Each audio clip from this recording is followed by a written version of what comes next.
Kalau saya kebetulan berada di situ, kalau saya memiliki atau membawa senjata api yang saya lesen, I will open fire. Saya akan tembak. Kalau itu ancaman yang berlaku dalam sebuah masjid. Apakah ini gara-gara ulangan peristiwa Memali tahun 1985?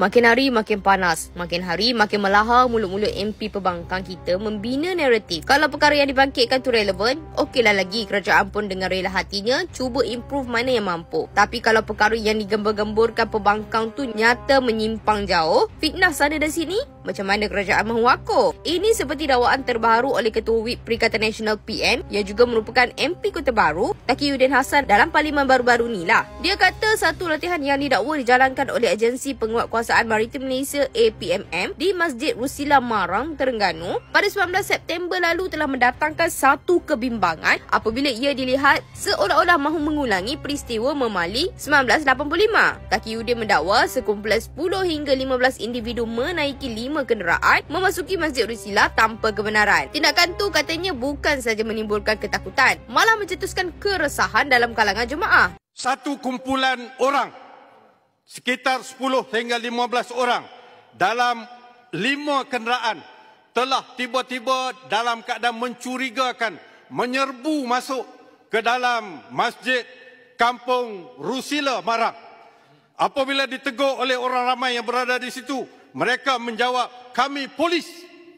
Masuk dalam masjid pakai kasut, masuk ke kawasan sembahyang perempuan, masuk dalam itu dan mengadakan penggeledahan dan sebagainya, menimbulkan rasa cukup tidak senang di kalangan rakyat yang berada di situ.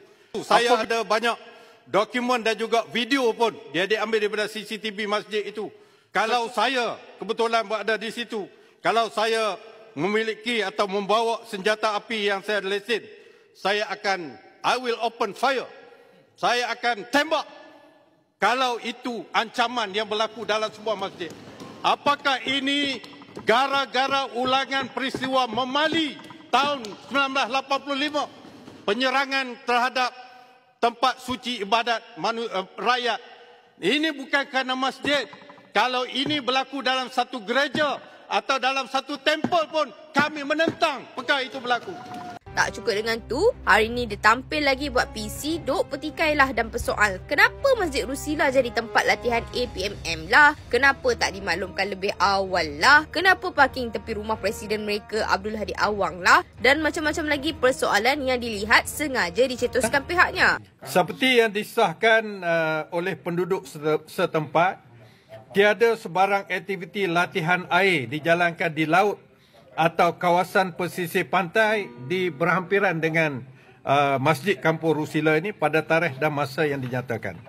Jadi berbalik kepada operasi latihan SERE, Survival, Evasion, Resistance dan Escape, yang biasanya dilakukan di belakang garis pihak musuh, garisan pihak musuh, behind enemy line. Orang tentera tahulah. Timbul persoalan, apakah motif latihan ini diadakan? Siapakah musuh yang dimaksudkan? Siapakah tebusan atau sasaran yang hendak diloloskan? Dan persoalan paling asas, mengapa Masjid Rusila dijadikan lokasi latihan? Hai, Taki.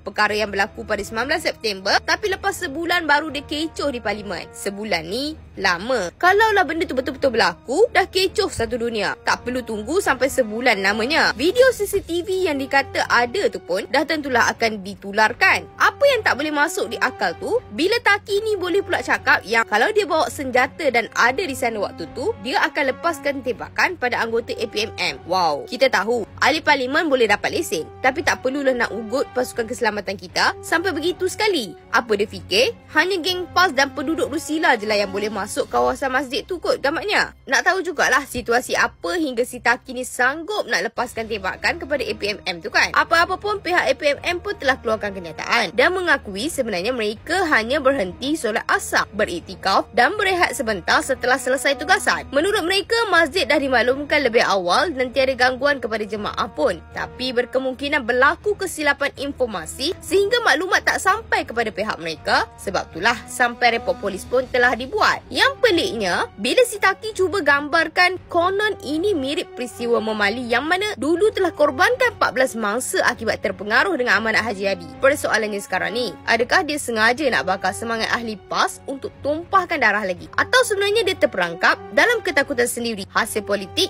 ala Khawarij yang PAS bawakan selama ni? Renung-renungkan.